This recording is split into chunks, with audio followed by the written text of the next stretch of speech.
السلام عليكم ورحمة الله تعالى وبركاته. كيف دايرين؟ لاباس؟ اليوم ان شاء الله بنقدم لكم الشرن مشوي في الفاخر. بحال هكا تتكون الشرنه بحال هكا، تتكون مسدوده بحال هكا، تنحلها من الظهر هكا بالموس، تنحيدو لها الاحشاء ديالها، داكشي تنغسلوها تتنقى تتقطر، وان شاء الله نوريكم كيفاش تنديروا ليها. بسم الله. تنشدوها بحال هكا، تندهنوها بالزيت وتيجي بنين فوق الفاخر. تندهنوها هكا مزيان بالزيت، ونديرو فوق شويه كمون وشويه الملحه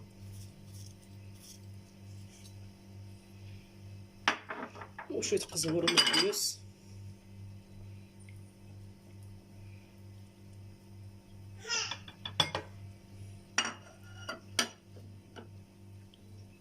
نديرو وحده بوحده تنكملو كلشي.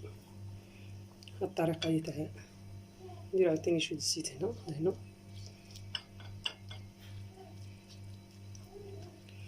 نضيفو شويه الكمون، مليحه ومعدنوس، حتى نكملو كلشي نوريكم ان شاء الله كيفاش نديرو ليه نحطو على الفاخر. بعد ما كملناهم هادو كاملين تنشدو الشرن ديالنا بحال هكا، نديروه في الشوايه،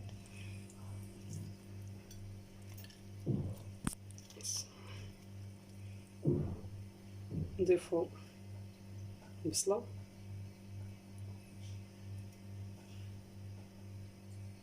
عندنا بصله وحده ومطيشه وحده ولا جوج،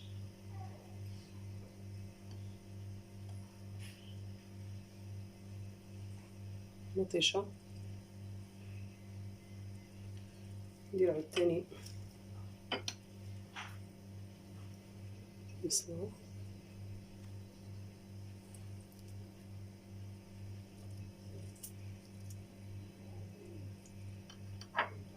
ومطيشه ضواور، حتى نكملو كلشي عاوتاني نوريكم ان شاء الله منين نحطوه على الفاخر. وبعد ما شعلنا الفاخر ديالنا نحطو عليه الشوايه،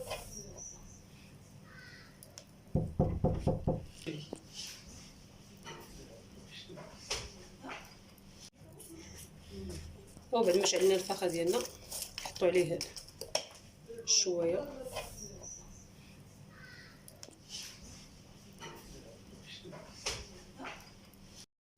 ندهنو باش ما يلصقوا لنا هكا الزيت، تندهنو بشويه تاع الزيت باش ما يلصق.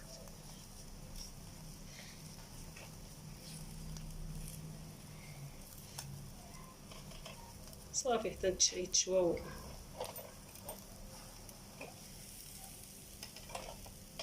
بعد ما طيب تيجي هائل.